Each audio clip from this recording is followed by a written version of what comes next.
औज़ुबिल्लाहिमिनश्शैतानिर्रजीम बिस्मिल्लाहिर्रहमानिर्रहीम। अस्सलाम वालेकुम। आप देख रहे हैं उर्दू एस्ट्रोलॉजी और मैं हूँ एस्ट्रोलॉजर अलमास यूनुस। आज हम लोग वीडियो में बात करने वाले हैं दो इंतहाई अहम पॉइंट्स पर, जिनमें एक अहम पॉइंट इमरान खान साहब से रिलेटेड है।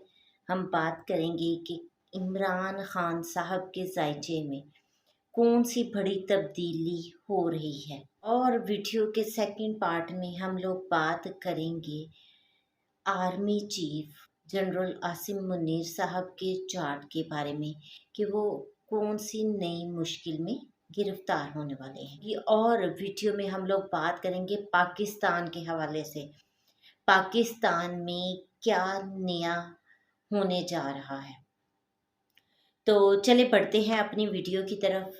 वीडियो के आगाज़ से पहले मैं आप लोगों को बताती चलूँ, जो लोग मेरे चैनल पर न्यू है सबसे पहले चैनल को सब्सक्राइब कर लें और बेल आइकन को प्रेस कर दें ताकि मेरी आने वाली वीडियोस के नोटिफिकेशन आप लोगों को रिसीव हो सकें।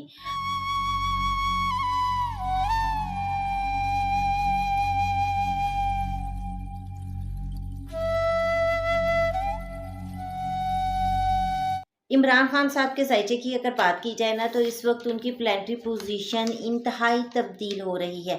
मैं आप लोगों के साथ उनकी प्लानिटरी पोजीशन शेयर कर देती हूँ। सबसे पहले खान साहब के चार्ट में उनके 4th हाउस में बहुत सारे प्लैनेट्स का क्लस्टर बना हुआ है, और यही वो 4th हाउस है जिसमें ग्रहण भी लगा था। 4th हाउस को अगर हम देखें तो वहाँ पर वीनस रेट्रो पड़ा है, सैटर्न है, मरकरी है, राहु और सन पड़ा हुआ है। खैर ये जो फास्ट मूविंग प्लैनेट है ये तो बड़ी जल्दी निकल जाएंगे, लेकिन अभी राहु सैटर्न ये कुछ देर रहेंगे, और सैटर्न का ट्रांजिट इस वक्त उनके 4th हाउस में हुआ है, जिस पर मैं तफसील से वीडियो बनाऊंगी। फिर हम देखें तो उनके 6th हाउस में जुपिटर बैठा हुआ है, और अगर उनके नेटल चार्ट की बात की जाए तो नेटल में जुपिटर और मून 5th हाउस में है, और खान साहब के चार्ट में जुपिटर उनका लगन लॉर्ड बनता है। आप लोगों के साथ मैंने प्रडिक्शन शेयर की थी कि जुपिटर जो 6th हाउस में ट्रांजिट किए हुए है वो खान साहब के लिए अच्छा नहीं है। अब जुपिटर का ट्रांजिट 15 मई को खान साहब के 7th हाउस में हो जाएगा, जो इनकी ज़िंदगी में एक नया ट्विस्ट लेकर आएगा। फिर हम देखते हैं कि इस वक्त मार्स डेबिलिटेड है, और वो खान साहब के 8th हाउस में आया है। 8th हाउस में ऑलरेडी केतु बैठा हुआ है। 8th हाउस हिडन घर होता है, सीक्रेट्स का घर होता है, वहाँ पर डेबिलिटेड मार्स आ चुका है। और मार्स की अगर बात की जाए तो वो इनके 5th और इनके 12 हाउस का लॉर्ड बनता है। 5th हाउस सलाहकार होते हैं, सलाह मशवरा देने वाले होते हैं, आपके फ्रेंड्स होते हैं, आपके करीबी अजीज़ होते हैं, और 12 खुफिया दुश्मन होते हैं। 8th हाउस सीक्रेसी का हाउस है, सीक्रेट हाउस है। तो इसके लिहाज से अगर देखा जाए तो इस वक्त मैं तो कहूँगी कि खान साहब को बहुत ज़्यादा एहतियात करनी चाहिए। उनको सलाह मशवरा देने वाले इस वक्त खुफिया हाथों में हैं, और यहाँ पर खान साहब के लिए कोई बहुत अच्छी चीज़ मुझे दिखाई नहीं देती। इसलिए खान साहब को इस वक्त को बहुत ही एहतियात से गुजारना होगा। जुपिटर इनके 6 हाउस से निकल जाएगा 15 मई को, तो काफ़ी हद तक चीज़ें बेहतर हो जाएंगी। इस एक खान साहब के चार्ट में दूसरा अहम ट्रांजिट जो मैं देखती हूँ, मार्स वो राहु मार्स की डिग्री के करीब जा रहा है। नेटल के मार्स को अगर हम देखें तो खान साहब का नेटल का मार्स 1 डिग्री का है, राहु इस वक्त 3 डिग्री का है, जो कि 1 डिग्री की तरफ, चूँकि ये उल्टा चलता है, उल्टी चाल चलता है, डिग्री इसकी डिक्रीज होती है, तो ये 1 डिग्री पर कंजक्ट हो जाएगा। अब राहु केतु ये डिग्रीज प्लस माइनस में अपना रिजल्ट देना शुरू हो जाते हैं। ऑलरेडी मैं आपको मार्स का बता चुकी हूँ। अब यहाँ पर मार्स फिर एक बार इनको अवेयर करता है कि ये अपने करीबी या जो भी इनको सलाह मशवरा दे रहे हैं उनकी तरफ से बहुत ज़्यादा एहतियात बरतें। और इस पीरियड में जेल में खान साहब को मज़ीद टफ़ टाइम भी दिया जा सकता है।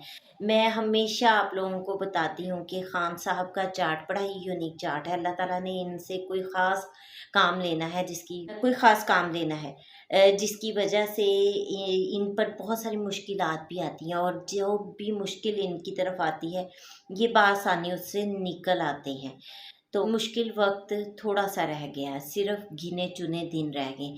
मैं वाहिद एस्ट्रोलॉजर हूँ जिसने ये प्रडिक्शन दी थी कि खान साहब काफ़ी अरसा जेल में गुजारेंगे। हालांकि उस वक्त बहुत सारे लोग कह रहे थे कि खान साहब चंद दिनों में बाहर आ जाएंगे, खान साहब चंद दिनों में। तब मैंने आपको बताया था कि खान साहब बहुत जल्दी बाहर नहीं आएंगे, खान साहब को काफ़ी देर तक जेल में रहना पड़ेगा।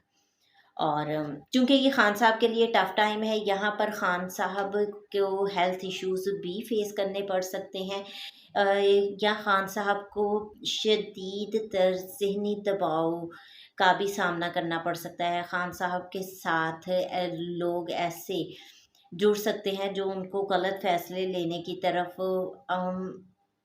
ले जा सकते हैं। लेकिन खान साहब को यहाँ पर एहतियात करने की ज़रूरत है, कुछ ही वक्त में ये बादल जट जाएंगे। अब एक और चीज़ देखें, सैटर्न और राहु का कॉम्बिनेशन, ये कोई आम कॉम्बिनेशन नहीं है। मैंने आप लोगों के साथ 2 साल से ये शेयर कर रही हूँ कि जब ये कॉम्बिनेशन बनेगा तो बहुत ज़्यादा मुश्किलात आएंगी। और ज़ायचा पाकिस्तान में देखें तो 12 हाउस में ये कॉम्बिनेशन बन रहा है। 12 हाउस फॉरेन कंट्रीज़ होते हैं, खुफिया दुश्मन होते हैं, और ये टाइम पाकिस्तान के लिए भी कुछ अच्छा टाइम नहीं है। बैरून ममालिक पाकिस्तान पर प्रेशर डाल सकते हैं, पाकिस्तान को शदीद मुश्किलात का सामना करना पड़ सकता है। फिर सैटर्न की यहाँ से फर्स्ट एस्पेक्ट सेकंड हाउस पर जा रही है, और सेकंड हाउस जो कि मालियात का घर है, मुआश का घर है, तो पाकिस्तान में शदीद मुआशी दबाव भी देखने को मिल सकता है, और एक नई मुआशी जंग यहाँ पर छिड़ने को तैयार है। मार्स की डेबिलिटेशन के बारे में मैं आप लोगों को 17 जुलाई 2024 से बता रही हूँ। मैंने आपको बताया था कि मार्स जब डेबिलिटेड होगा उसके बाद रेट्रो होकर वापस चला जाएगा जेमिनाई में, और जेमिनाई से दोबारा उसका ट्रांजिट 3 अप्रैल को।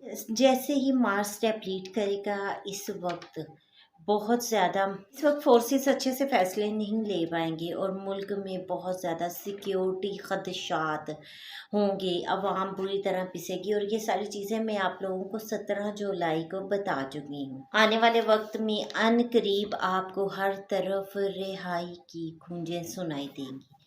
अब हम बात करेंगे army chief general Asim Munir साहब के चार्ट के ऊपर। तो इस वक्त आसिम मुनीर साहब के चार्ट में एक बहुत ही अ, अजीब सी प्लानिटरी पोजीशन बनी हुई है, जिसमें इनको इनके मज़ीद स्कैंडल्स बन सकते हैं, जो कि इनके लिए बाइसे रुसवाई होंगे।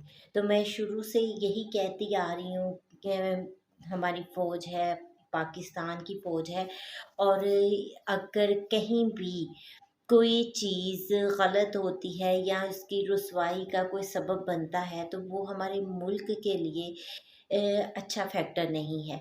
तो मेरी तो दुआ है कि अल्लाह ताला मेरे मुल्क को और मेरे मुल्क में रहने वाले लोगों को, मेरी फ़ौज को, सब हर एक को अपने हिफ्ज़ व मान में रखे, पाकिस्तान को सलामत रखें और इसको हर मुश्किल परेशानी से बचाएं। ये एक मुख्तसर सी वीडियो थी। मज़ीद कॉम्बिनेशन आप लोगों के साथ डिस्कस करूँगी, इसके साथ ही मैं इजाज़त चाहूँगी। अपना और अपने प्यारों का बहुत सा ख्याल रखिएगा, और मुझे भी दुआ में याद रखिएगा। अल्लाह हाफ़िज़।